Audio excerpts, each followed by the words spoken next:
After effects में layers को 3D में कैसे यूज किया जाता है और 3D कैमरे की क्या प्रॉपर्टीज होती हैं, इस तरह की डायनामिक एनिमेशंस किस तरह से बनाई जाती हैं, ये देखते हैं। मैं आफ्टर इफेक्ट्स का वर्जन 2024 यूज कर रहा हूँ। 2024 में और इससे पहले 2020 वर्जन में कुछ ऑप्शंस चेंज हुए हैं, हम उसको भी देख लेते हैं। सबसे पहले हम पर्च ऑल कर लेते हैं। मैं न्यू एक कॉम्पोजिशन ओपन कर लेता हूँ और यहाँ पर मैं क्या करता हूँ, एक ऑब्जेक्ट, एक शेप बना लेता हूँ। इस शेप का जो एंकर पॉइंट है कंट्रोल से उसको मैं सेंटर में कर लेता हूँ और इसका एक डुप्लीकेट कंट्रोल डी, इस लेयर को सिलेक्ट करके कंट्रोल डी दबा के मैं क्या करता हूँ, एक शेप दूसरा भी यहाँ पे ले आता हूँ और इसका हल्का सा हम कलर में भी रेड कर देते हैं। हमारे पास जो लेयर्स हैं, यहाँ पे ऊपर स्विचेस आ रहे होंगे। अगर ये स्विचेस नहीं आ रहे तो राइट बटन क्लिक करके आप क्या करें, ये स्विच का जो मार्क है इसको ऑन कर लें ताकि ये स्विचेस आपको विजिबल हो सके। यहाँ पे आप देखेंगे कुछ स्विचेस हैं और इसके अंदर एक 3D का स्विच भी है। मीन्स है कि अगर आप लेयर है तो इसको 3D में कन्वर्ट करना है,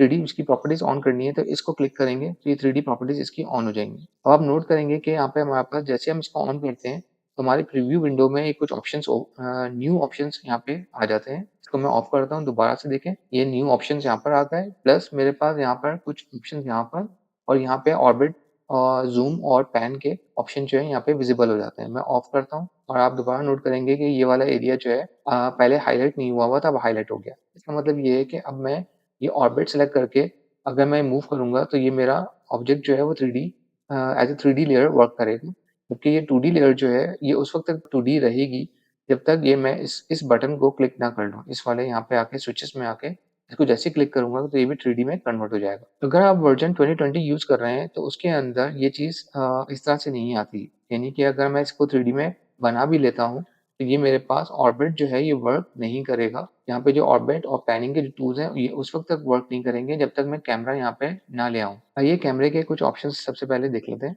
मैं न्यू करता हूँ और न्यू लेयर पे जाके लेयर्स में जाके न्यू न्यू के अंदर कैमरा हमारे पास आ जाता है।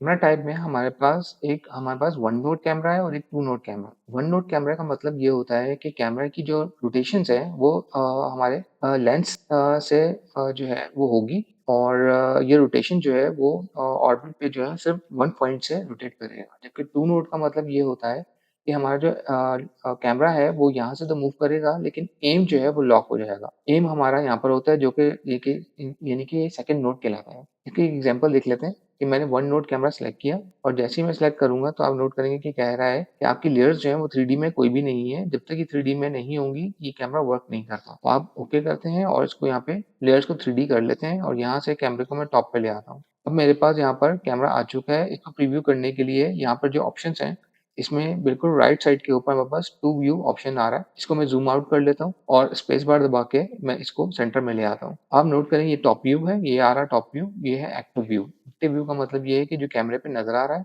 और टॉप व्यू जिसपे हमारा जो है टॉप से ये कैमरा नजर आ रहा है। वन नोट कैमरे की प्रॉपर्टी ये होती है कि अगर मैं यहाँ पर ऑर्बिट को सिलेक्ट करके इस कैमरे को मूव करूंगा तो आप नोट करेंगे मेरा ऑब्जेक्ट भी जो व्यू है वो मूव होना शुरू हो जाता है। मीन्स ये कि ये कैमरा जो है वो सेंटर पॉइंट से इस सेंटर पॉइंट से मूव कर रहा है। लेकिन अगर इसकी मैं टाइप जो है वो टू नोट कर देता हूँ तो अब मेरे पास एक नया ऑप्शन यहाँ पर आ गया। अगर मैं इसकी प्रॉपर्टीज यहाँ पर जाके देखूंगा ट्रांसफॉर्मेशन की तो आप देखेंगे ये पोजीशन है और डबल क्लिक करके अगर मैंने इसका टू नोट किया तो मेरे पास एक पॉइंट ऑफ इंटरेस्ट भी आ जाता है। और अब पॉइंट ऑफ इंटरेस्ट अगर मैं यहाँ से मूव करता हूँ कैमरे को तो मेरा जो कैमरा है वो पॉइंट ऑफ इंटरेस्ट लॉक कर देगा। मीन्स ये कि पॉइंट ऑफ इंटरेस्ट जो है यहाँ से लॉक हो गया लेकिन कैमरा जो है वो रोटेट कर रहा है। टू नोड कैमरा हम यूजुअली ज़्यादा यूज़ करते हैं क्योंकि इसके अंदर कंट्रोल बहुत अच्छा होता है। आप अपने ऑब्जेक्ट को बहुत अच्छी तरीके से फोकस करके आप कैमरे को यूज़ कर सकते हैं। इसके अलावा हमारे पास कैमरे की कुछ बेसिक प्रॉपर्टीज़ जो कि नेचुरल आपका फिजिकल कैमरा जो है उसकी प्रॉपर्टीज़ होती हैं, यानी कि जूम एरिया कितना है, हमारा लेंस फोकल डिस्टेंस कितना है, हमारा कैमरे का साइज़ क्या है, लेंस का साइज़ क्या है। इसके अलावा हमारे पास यहाँ पे डेप्थ ऑफ फील्ड कितनी है। ये बिल्कुल यहाँ पे सारी सेटिंग्स अवेलेबल है। बाय डिफ़ॉल्ट हम इसको ज़्यादा यूज़ नहीं करते। हम यहाँ पे प्रीसेट्स को ज़्यादा यूज़ कर लेते हैं और अगर आपको कस्टमाइज़ करना है तो आप यहाँ पे ये इन वैल्यूज़ को छेड़ सकते हैं। मैं यहाँ पर 50 एमएम का कैमरा यूज़ कर लेता हूँ। प्रीसेट्स में अगर हम यहाँ पर कुछ हमारे पास डिफ़ॉल्ट प्रीसेट्स दिए हुए हैं और यहाँ पे अगर मैं 50 एमएम का यूज़ करता हूँ तो हमारे पास ज़ूम और एंगल ऑफ व्यू जो है अकॉर्डिंगली चेंज होता रहेगा। अगर मुझे 20 एमएम का कैमरा यूज़ करना है तो उसके हिसाब से यहाँ पे ज़ूम और एंगल ऑफ व्यू जो है वो चेंज होगा। और इसी तरह अगर मैं 35 यूज़ करता हूँ तो हमारे पास एंगल ऑफ व्यू जो है वो उसके हिसाब से चेंज होगा। अभी फ़िलहाल मैं क्या करता हूँ 50 का कैमरा यूज़ कर लेता हूँ जो कि यूजुअली हम लोग बाय डिफ़ॉल्ट यही कैमरा यूज़ कर रहे होते हैं। और डेप्थ ऑफ फ़ील्ड जो है वो हम अभी यूज़ करते हैं। डेप्थ ऑफ फ़ील्ड को हम अभी देख लेते हैं किस तरह से वर्क करती है। सबसे पहले मैं क्या करता हूँ कि सबसे पहले हम ऑर्बिट को देख लेते हैं कि हमारे पास 3 ऑप्शन होते हैं यहाँ पर ऑर्बिट, पैन और ज़ूम। ऑर्बिट से हम कैमरे को ऑर्बिट यानी कि रोटेट करते हैं। पैनिंग में हम पैनिंग अगर कैमरे को यूज़ करना है और ज़ूम से हम इन एंड आउट होते हैं। यही चीज़ जो है आप एरो सेलेक्ट करके यहाँ से भी इस ऑप्शन को यूज़ कर सकते हैं। ऑर्बिट भी कर सकते हैं और यहाँ पर आपके पास ज़ी और एक्स एक्सिस में भी इसको हम रोटेट और पैन कर सकते हैं। इसका जो शॉर्टकट है वो है सी। सी प्रेस करेंगे तो हमारे पास ये सिलेक्ट हो जाएगा। वी से हम लोग इस एरो को सिलेक्ट करते हैं, सिलेक्शन टूल यूज़ होता है और इसी तरह हमारे पास इसके लिए जो टूल यूज़ होता है वो है सी। सी को मैं जैसे ही क्लिक करूँगा तो हमारे पास क्या आएगा ज़ूम। अगेन सी को सिलेक्ट करूँगा तो ऑर्बिट आ जाएगा और अगेन सिलेक्ट करूँगा तो मेरे पास पैन टूल आ जाएगा। तो सी से जो है आप इन चीज़ों को यूज़ कर सकते हैं और अगर आप नए वर्ज़न में हैं यानी कि 2024 में हैं, ऑल्टर प्रेस करके आप क्या कर सकते हैं ऑर्बिट सिलेक्ट कर सकते हैं और राइट बटन क्लिक करके आप इसको ज़ूम इन कर सकते हैं ऑल्टर प्रेस करके। Alter press right button click करके ज़ूम आउट और ज़ूम इन कर सकते हैं और मिडल माउस से आप पैनिंग कर सकते हैं। लेकिन इसके लिए ऑल्टर दबाना बहुत ज़रूरी है। मीन्स ये कि ये वाले ऑप्शन जो हैं आपको कैमरे के लिए ये माउस के ये तीनों बटन ऑल्टर के साथ अगर आप यूज़ करेंगे तो orbit, right button click, middle mouse से आप पैनिंग करेंगे और ज़ूम इन ज़ूम आउट जो है आप राइट बटन क्लिक से करेंगे और ये नए वाले वर्ज़न में ये ऑप्शंस अवेलेबल हैं जबकि 2020 में ये वाले वर्ज़न यूज़ नहीं कर सकते। तो अगर आप 2020 वर्ज़न यूज़ कर रहे हैं तो उसमें आप क्या करेंगे सी इज़ अ शॉर्टकट। ऑर्बिट जो है वो सी से आएगा और दोबारा सी प्रेस करेंगे तो आपके पास पैनिंग आ जाएगी और दोबारा सी प्रेस करेंगे तो ज़ूम इन ज़ूम आउट हो जाएगा। और अगर आपको रीसेट करना है तो आपको यहाँ पे जाके इन वैल्यूज़ को रीसेट करना होगा। लेकिन अगर आप नए वाले वर्ज़न में हैं तो आपके पास ये वाली चीज़ एक्टिव कैमरा के अंदर यहाँ पे रीसेट ऑप्शन आ रहा होगा। आइए यहाँ पे मज़ीद ऑप्शन देख लेते हैं। हमारे पास सबसे पहले अभी यहाँ पे हमारे पास सिलेक्शन हुई हुई है। एरो सिलेक्शन करके यहाँ पे देखूँगा कि मेरे पास जो 2 व्यू हैं, इस व्यू के ऊपर अगर मैं सिलेक्ट करता हूँ तो हमारे पास यहाँ पे ब्लू कलर के बॉक्सेस बन जाते हैं जिसका मतलब ये है कि इस वक़्त एक्टिव कैमरा हमारे पास कौन-सा है और कौन से व्यू पे हम लोग काम कर रहे हैं। मीन्स ये कि अगर मैं इसको ज़ूम इन ज़ूम आउट यहाँ पे भी कर सकता हूँ, यहाँ पे भी कर सकता हूँ। बट यहाँ पे प्रीव्यू जो है हमारे पास एनिमेशन का अगर कोई प्रीव्यू होगा तो वो यहाँ पे नज़र आएगा या फिर इसको सिलेक्ट करूँगा तो यहाँ पे आएगा। अगर मुझे यहाँ पर राइट प्रीव्यू चाहिए तो मैं यहाँ पर सिलेक्ट करके टॉप या राइट लेफ्ट व्यू को सिलेक्ट कर सकता हूँ और अब मैं पे यहाँ से लेफ्ट व्यू यहाँ से कर रहा हूँ और टॉप व्यू यहाँ से कर रहा हूँ। सिमिलरली यहाँ से मैं एक्टिव कैमरा वापस ला सकता हूँ या फिर मुझे एक्टिव कैमरा यहीं पर ही चाहिए तो मैं यहाँ पे भी लाके यहाँ इस वाले एरिया में मैं टॉप व्यू ले सकता हूँ। अगर आपको व्यूज़ और चाहिए तो यहाँ पे हमारे पास 4 व्यू भी आप ले सकते हैं। टॉप ये आ जाएगा टॉप, फ्रंट, राइट और मज़ीद हमारे पास कस्टम व्यूज़ हैं, यानी कि अगर आप 2 कैमरे यूज़ कर रहे हैं तो आप कस्टम व्यू पे भी जा सकते हैं कि वो कैमरा जो है सेकंड कैमरा जो है हमारा कस्टम व्यू 1 पे आ जाए या फिर 2 पे आ जाए। तो ये फिर मज़ीद अगर आप कैमरा यूज़ कर रहे हैं तो आप इस ऑप्शंस को सिलेक्ट कर सकते हैं। इसके अलावा हमारे पास एक और ऑप्शन है create camera from 3D view. Means ये कि अगर आपने कैमरा नहीं इम्पोर्ट किया हुआ या न्यू नहीं किया हुआ और आप बाय डिफ़ॉल्ट अगर ये कैमरा यूज़ नहीं कर रहे फॉर एग्ज़ाम्पल, तो जो भी आपका एक्टिव व्यू होगा वहाँ पे आप ये कैमरा नया कैमरा जो है वहाँ पर लगा सकते हैं। अभी फ़िलहाल मैं इसको रीसेट कर देता हूँ। हमारा अभी डिफ़ॉल्ट पोज़ीशन पे आ गया, टू व्यू पे आ गया। इसके अलावा हमारे पास क्या प्रॉपर्टीज़ होती हैं, इसके अलावा हम एक चीज़ और नोट कर लेते हैं कि ये मेरे पास ऑब्जेक्ट है रेड ऑब्जेक्ट जो है मैं इसको थोड़ा-सा पीछे कर लेता हूँ और व्हाइट ऑब्जेक्ट जो है मैं इसको थोड़ा-सा फ्रंट पे कर लेता हूँ और थोड़ा-सा इस साइड पे ले आते हैं। और ये अब मेरे पास क्या है, ये मेरे पास छोटा यहाँ पे नज़र आ रहा है बट ये बेसिकली क्या है, आपका जो है ये एक्सिस में ये मेरे पास पीछे है, ठीक? और अगर मैं इस कैमरा को सिलेक्ट कर लेता हूँ, तो कैमरे की जो लेयर्स के अंदर कैमरा सेटिंग्स है, यहाँ पे डबल क्लिक करके आप इसी सेटिंग्स में जा सकते हैं। इस सेटिंग्स में जाता हूँ, यहाँ पर मेरे पास है इनेबल डेप्थ ऑफ फ़ील्ड। मैं इसको इनेबल करता हूँ, तो आप नोट करेंगे यहाँ पे एक चीज़ है लॉक टू ज़ूम, इसको मैं ऑफ कर देता हूँ और यहाँ से मैं जो फ़ोकस डिस्टेंस है, वो मैं आगे या पीछे करता हूँ, तो जो चीज़ मेरे पास इस एरिया में होगी, आप नोट करेंगे कि मेरे पास यहाँ पे फ़ोकस डिस्टेंस आ रहा है, यहाँ पे एक लाइन नज़र आ रही है आपको, जो कि फ़ोकस डिस्टेंस को कम या ज़्यादा कर रही है। जैसे ही मैं इस एरिया को फ़ोकस करूँगा, तो ये वाली चीज़ मेरे पास ब्लर होनी चाहिए, उसके लिए मैं क्या करूँगा अपर्चर और ओपन कर लूँगा, तो आप नोट करेंगे कि मेरे पास बैकग्राउंड में इस जगह पर मेरे पास ऑब्जेक्ट जो है ब्लर हो गया है। मीन्स ये कि अपर्चर जैसे ही मैंने इसको ज़्यादा बढ़ाया, मेरा बैकग्राउंड उतना ही ब्लर होता चला गया। 200 पे मेरे पास इनफ है। मैं अगर इस फ़ोकस को अगर मैं डिस्टेंस को आगे की तरफ लेके जाता हूँ, तो आप नोट करेंगे कि पीछे वाली चीज़ जो है मेरी, पीछे वाली चीज़ जो है अब फ़ोकस पे आ गई है और ये वाली जो फ्रंट पे चीज़ थी वो ब्लर हो गई है। इसको हम कैमरे की मूवमेंट के साथ भी इसको यूज़ कर सकते हैं। अगर फॉर एग्ज़ाम्पल इसको मैं लॉक कर देता हूँ, इसका मतलब ये है कि अब मेरा फ़ोकस जो है वो इस एरिया पे आ गया है जहाँ पे हमारे पास पॉइंट ऑफ इंटरेस्ट है। इसके साथ मेरा लॉक हो गया है। मीन्स ये कि फ़ोकस डिस्टेंस जो है मेरा, डेप्थ ऑफ फ़ील्ड जो है मेरी फ़ोकस डिस्टेंस के बराबर आ गई है। मैं इसको ओके करता हूँ और अब मैं कैमरे को जैसे ही आगे की तरफ मूव करूँगा, तो ये मेरे पास ब्लर हो जाएगा और ये एरिया मेरे पास प्लस में आ जाएगा। अदरवाइज़ मैं पीछे की तरफ जाऊँगा, तो मेरा बैकग्राउंड जो है वो ब्लर हो जाएगा और मेरा ये वाला एरिया जो है फ़ोकस में आ जाएगा। यही ऑप्शन जो है मेरे पास यहाँ पर भी इसकी प्रॉपर्टीज़ में भी आ रहे होते हैं। जैसे कि मैं ट्रांसफ़ॉर्मेशन के अंदर हमारे पास नॉर्मल ट्रांसफ़ॉर्मेशन आ रही होगी। इसके अलावा हमारे पास कैमरा ऑप्शंस के अंदर जाएँगे, तो ये डेप्थ ऑफ फ़ील्ड यहाँ पे भी ऑन हो गई। वही ज़ूम वाला ऑप्शन जो है, जो डबल क्लिक करके मैंने यहाँ पर ओपन किया था, तो यही ऑप्शंस जो है मेरे पास यहाँ पर भी आ रहे हैं। इसके अलावा मेरे पास यहाँ पे मज़ीद क्या ऑप्शंस हैं, इसको भी देख लेते हैं कि मेरे पास ये तो depth of field on end of है। तो मैं ऑन करता हूँ तो डेप्थ ऑफ फ़ील्ड ऑन हो जाती है और इसको ऑफ करता हूँ, तो मेरी डेप्थ ऑफ फ़ील्ड ऑफ हो जाती है। याद रखिएगा कि ये डेप्थ ऑफ फ़ील्ड जो है हार्डवेयर डिपेंडेंट होती है। अगर आपका हार्डवेयर जो है मीन्स है कि आपके पास ग्राफिक कार्ड और रैम जो है, वो अगर अच्छी लगी हुई है, तो ये उतना बेहतर तरीके से वर्क करेगा। अदरवाइज़ आपका सिस्टम और आपकी कंपोज़िशन जो है वो बहुत स्लो हो जाएगी। इसका प्रीव्यू भी नहीं प्रॉपर बन पाएगा और इसका जो है रेंडर टाइम भी ज़्यादा लगेगा। तो इसको हमें बहुत ध्यान से यूज़ करना है। अगेन यहाँ पे फ़ोकस डिस्टेंस है और जिसको हमने लॉक किया था पहले, तो हम इसको बाय डिफ़ॉल्ट रहने देते हैं। इसके अलावा अपर्चर जितना ज़्यादा हम बढ़ाएँगे, उतना ज़्यादा जो है हमारा ब्लरनेस का जो वैल्यू है वो बढ़ जाएगी। इसके अलावा ब्लर लेवल भी हम कम या ज़्यादा कर सकते हैं कि कितना हमें इसको एक्टिव रखना है। इसके अलावा आइरिस जो है वो ब्लर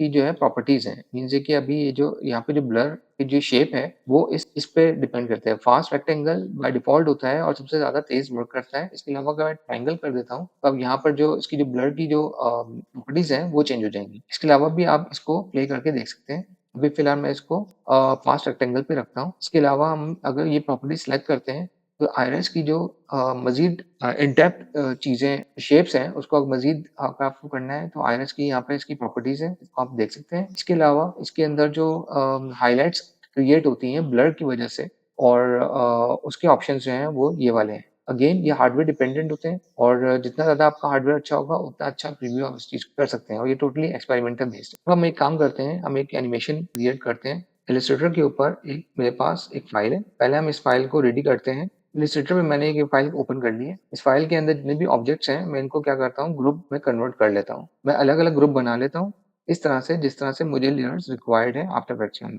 ये सारी लेयर्स मेरे पास सेपरेट आनी चाहिए। विंडोज़ में जाके लेयर्स में आप देखेंगे मेरे पास ये सारी लेयर्स मौजूद हैं, लेकिन इनकी कोई नेमिंग नहीं हुई हुई। मैं क्या करता हूँ, इस ऑब्जेक्ट जो कि ग्रुप ऑलरेडी हुआ हुआ है, ओवरऑल ये एक ग्रुप बना हुआ है, इसको सिलेक्ट करता हूँ और यहाँ पर मेरे पास मज़ीद ऑप्शंस ओपन करने के बाद यहाँ पे एक ऑप्शन आता है रिलीज़ टू लेयर सीक्वेंस। जैसे मैं इसको क्लिक करता हूँ, ये सबके रीनेमिंग कर देता है सीक्वेंस वाइज़। इन सबको उठा के लेयर्स को मैं क्या करता हूँ, बाहर ले आता हूँ और बैकग्राउंड को डिलीट कर देता हूँ, जो कि एम्प्टी हो गया है। अभी मेरे पास सारी सिलेक्टेड लेयर्स आ चुकी हैं। मैं क्या करता हूँ, यहाँ पर इनको रीनेम भी कर लेता हूँ ताकि मुझे पता हो कि कौन-सी लेयर कौन-सी है। ये फ्रंट ग्रिड है, सर्कल ग्रिड। इसके अलावा ये सारे ऑब्जेक्ट्स हैं, ये मेरे पास बैकग्राउंड है, ये मैं इसको कर देता हूँ बैकग्राउंड। ये मेरे पास बैकग्राउंड ग्रिड है और एक मेरे पास सर्कल ग्रिड, लेंस ग्रिड जो है वो ये रही। मेरे पास लेंस ग्रिड 2 है, इसको मैं टॉप पे ले आता हूँ। ये वाली लेंस ग्रिड 1 है। बाकी बीच के जो ऑब्जेक्ट्स हैं वो सारे के सारे मेरे कौन से हैं,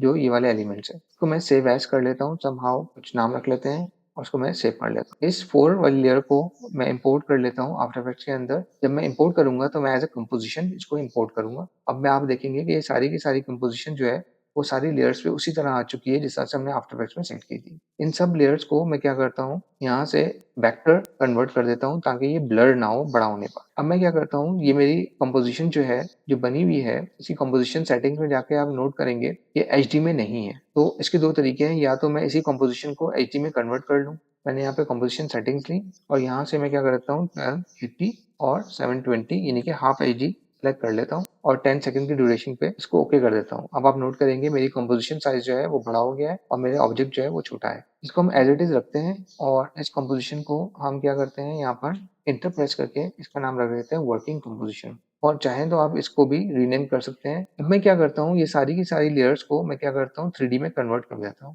कन्वर्ट करने के बाद मैं यहाँ से एक न्यू कैमरा इंपोर्ट कर लेता हूँ, लेयर्स, न्यू कैमरा और यहाँ पर मैं प्रीसेट में 50 का एक कैमरा इंपोर्ट कर लेते हैं। यहाँ से मैं 2 व्यू कैमरा ले लेता हूँ और सबसे पहले मैं क्या करता हूँ, अब ये बैकग्राउंड, अब मेरी जितनी भी लेयर्स हैं वो यहाँ पर प्लेस हुई हुई हैं। इस कैमरे को मैं अगर यहाँ से ऑफ कर दूँ तो आप यहाँ देखेंगे ये सारी की सारी टॉप व्यू से मेरी सारी लेयर्स जो है यहाँ पर है। ग्रिड को मैं पीछे कर देता हूँ, ये मैं बैक पे ले जाता हूँ और इस वाले एरिया को मैं फिट टू कैमरा, ताकि आपको प्रीव्यू सही नजर आ सके। बैकग्राउंड को मैंने यहाँ पे करके मैं क्या करता हूँ, इसका स्केल अप कर देता हूँ थोड़ा सा। ओके, ये मेरी ग्रिड थी और ये मेरा बैकग्राउंड है। ये बैकग्राउंड को भी थोड़ा सा पीछे ले जाते हैं इस जगह पे, और ये मेरी ग्रिड को मैं थोड़ा सा आगे कर लेता हूँ। ये मेरा बैकग्राउंड, इसको थोड़ा सा इस तरफ कर लेते हैं, इसको भी बड़ा कर लेते हैं, इसको मैंने इतना बड़ा कर लिया। ओके, जो मेरे फ्रंट एलिमेंट्स थे जो कि लेंस थे, इसको मैं थोड़ा सा फ्रंट पे कर लेता हूँ। ये मेरा फ्रंट वाला जो है ये थोड़ा सा और आगे हो जाएगा, और जितने भी एलिमेंट्स हैं इनको मैं रैंडम थोड़ा सा आगे पीछे कर लेता हूँ। 1 बाय 1 को प्लेस कर लेते हैं आगे पीछे। अच्छा, अब मुझे जो है इन सब का जो है पोजीशन सही नहीं लग रही, तो मैं क्या करता हूँ, यहाँ पर इन सबको मुझे किसी एक चीज़, एक ऑब्जेक्ट से इसको अटैच करना है, ताकि मैं इसको स्केल अप कर सकूँ। अगर मैं यहाँ से सबको सिलेक्ट करके इनके स्केल को बड़ा या छोटा करूँगा, तो ये अपने इंडिविजुअल लेवल पे बड़ा या छोटा हो जाएँगे, मुझे ऐसा नहीं करना। मैं क्या करता हूँ, यहाँ से न्यू लेयर सेलेक्ट करके एक नल ऑब्जेक्ट ले लेता हूँ। इस नल ऑब्जेक्ट से ये सारे के सारे ऑब्जेक्ट्स जो हैं इनको इसको पेरेंट कर देते हैं। यहाँ से पहले मैं इसको भी 3D में ले आके फिर इसको मैं पेरेंट कर देता हूँ। अब मेरे पास ये नल ऑब्जेक्ट भी 3D में। अब मैं क्या करता हूँ, इसके स्केल, एस फॉर स्केल, और इसको मैं बड़ा करता हूँ, तो ये सेंट्री पॉइंट से ये बड़ा होके मेरे पास इस जगह पे आ जाएंगी। अब मैं क्या करता हूँ, इनकी प्लेसमेंट जो है इंडिविजुअल लेवल पे, अगर मुझे इसको प्लेस करना है, कंपोजिशन को सेट करना है, तो मैं इसको कंपोजिशन को अपने हिसाब से मैं सेट कर लेता हूँ। टॉप व्यू से देखेंगे तो ये सारी की सारी जो है वो एलिमेंट्स आगे पीछे हैं। तो मैं अगर यहाँ पे इसको प्रीव्यू करूँ कि ये 3D में किस तरह से दिख रहे हैं, तो मैंने क्या किया, सी प्रेस किया और ऑर्बिट को सिलेक्ट करके अगर मैं नोट करूंगा, तो आप ये देखेंगे अब ये सारे एलिमेंट्स क्या हो गए हैं, 3D में कन्वर्ट हो चुके हैं, और ये सारे के सारे अब कैमरे के हिसाब से मूव हो रहे हैं। मीन्स ये कि अब मैं सिर्फ कैमरे की एनिमेशन करूँ तो ये मेरे पास एक अच्छी एनिमेशन डेवलप हो सकती है।